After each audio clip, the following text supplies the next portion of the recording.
Magandang araw po at magandang gabi sa mga nakakapanood sa gabi at welcome po dito sa AMB o Avoid Mix Videos. Ngayon po may video po tayo, no? Mula po ito kay BBC News, no?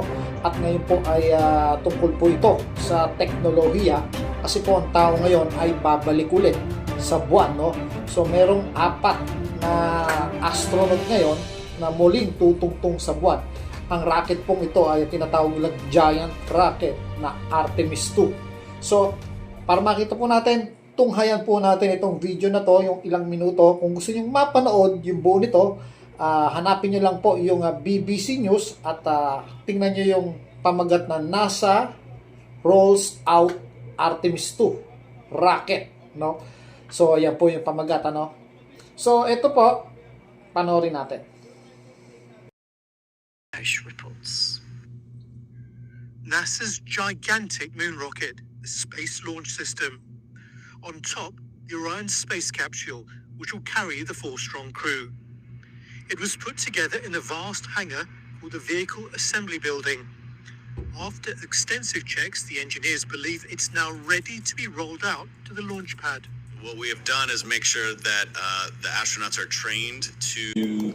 So ito po yung dulo ng rocket kung saan po dyan po nakasakay yung 4 na astronaut na muling tutungtong sa buwan, no? For your information po, hindi lang po si Edwin Aldrin at saka si Neil Armstrong ang nakatungtong sa buwan, no? Meron pong 11 na yata yung taong nakarating sa buwan, no? Merong umikot lang, inikutan lang yung buwan, tapos bumalik ulit, pero meron mga nagland din po doon. So ngayon, muling babalik ulit ang tao sa buwan. To provide us with observations regardless of the lighting environment. Now, I will say they have probably pretty much looked through what the options might look like, and they probably have their favorite. But again, we're going to launch when it's safe and we're ready, and we're going to do the best science that we can under those conditions. The moon rocket will make a 4-mile journey, just as the previous test flight, Artemis 1, which was uncrewed, did in 2022.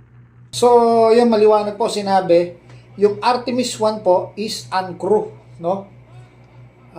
Wala pong, ibig sabihin, wala hong tao doon na nakasakay at umikot lang po yon, nag-rotate po siya sa buwan, hindi po siya lumapag at bumalik po dito sa Earth. Ngayon itong Artemis 2, may 4 na astronaut na pong pupunta ron. At I don't know kung talagang iikot lang sila, pero hindi po, no? Ang alam ko, lalapag ulit sila sa buwan.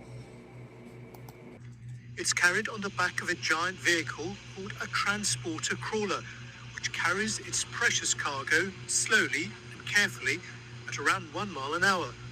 It will take up to 12 hours to get to the pad. The Artemis 2 astronauts will watch the rocket roll out.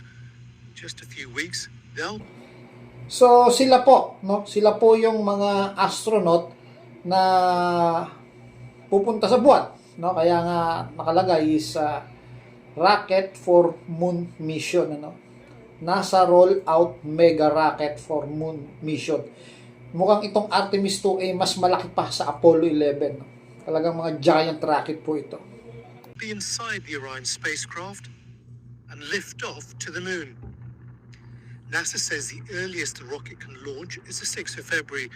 There's also Yung po nakikita nyo ngayon, yan po yung tinatawag na Artemis 1. So yung nilaunch siya noong 2022. So ngayon, Artemis 2 na ang ilalunch nila at may kasama ng tao. Provided moon launch windows as far as April.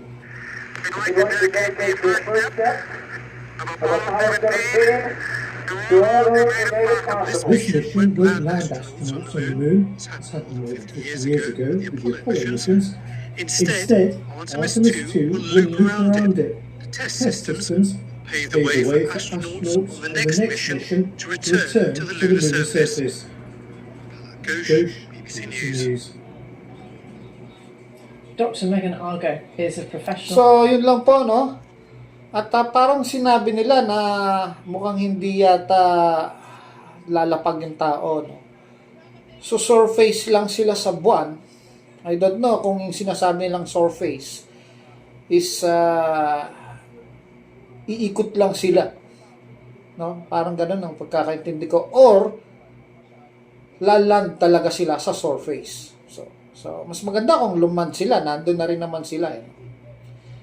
So, yun po, no? Yun yung bagong balita natin sa teknolohiya ngayon na may tao uling bibisita sa buwan. Ano? I don't know, hindi natin sigurado kung talagang tatapak ulit sila or hindi based dun sa sinasabi ng balita.